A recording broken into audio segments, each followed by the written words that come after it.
What's up, world? Uko here from Better Therapy Now, and welcome to lesson 7 of the Curiosity Mindset, the power of intellectual humility. So, the goal of the Curiosity Mindset is an intellectual goal, and that is to continue to challenge your ideas and your beliefs so that you can refine those beliefs and maintain the flexibility and open mindedness to continue to change. Now, unfortunately, as you gain more and more intellectual power and more intellectual confidence, it's going to be more and more difficult for you to admit you were wrong. And this is why the curiosity mindset says that admitting you were wrong is a sign of strength.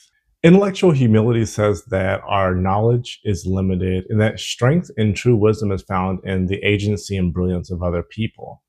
Once you fully embrace and practice the curiosity mindset and make it a lifestyle, then you'll be able to build bridges between other people. In this lesson's worksheet, exploring the limits of your knowledge, you're going to identify some areas that you don't have a lot of knowledge in.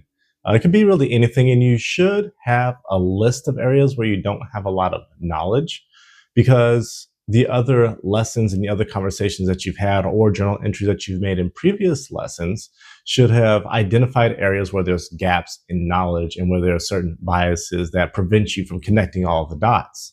A good part about this lesson that I really like are the exploratory questions aspect. So you're going to identify an area where you have very little knowledge or where there's gaps in knowledge, and then you're going to craft some exploratory questions. And these are just kind of open-ended questions. So say you do something about climate change. You can ask an exploratory question like, why don't I know a whole lot about climate change? Or what sort of fears do I have about climate change? Or you can do something that's about mental health, such as, how have your mental health struggles impacted your life, or what have I learned from my mental health struggles? The goal is to get you to ask exploratory questions automatically when you're having conversations with other people.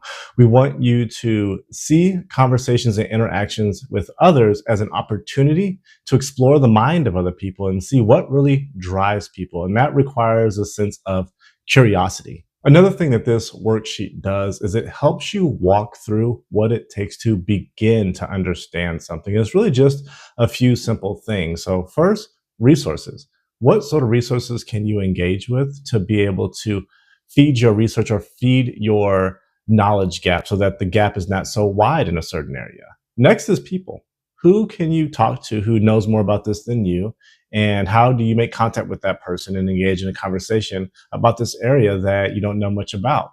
Next is actions, taking action to have an actual experience with whatever the thing is that you're talking about. If it's about religion, maybe you go to a church and talk to somebody that's very religious. If it's about dating or dating apps or something like that, you go to somebody that engages in those things and see what is their experience like. But take action and try to fill that gap, and try to fill that gap with personalized experience that you go through yourself.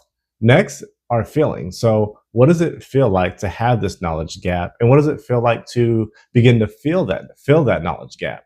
And lastly, insights and reflection. So reflecting on the thing that you're studying as you are filling in that knowledge gap. The curiosity mindset has really primed us for the next part of this course. We've talked about our biases. We've really challenged a lot of ideas. And this section is meant to make us or force us to engage with all of the ideas that we've kind of grown up with, or maybe that we've had our entire life, and reevaluate them and challenge those and possibly begin to change them so that they're much more authentic. Because ultimately, we want to live an authentic life. The next section is called the purpose-driven mindset. And this is where we're trying to establish and crystallize our core values.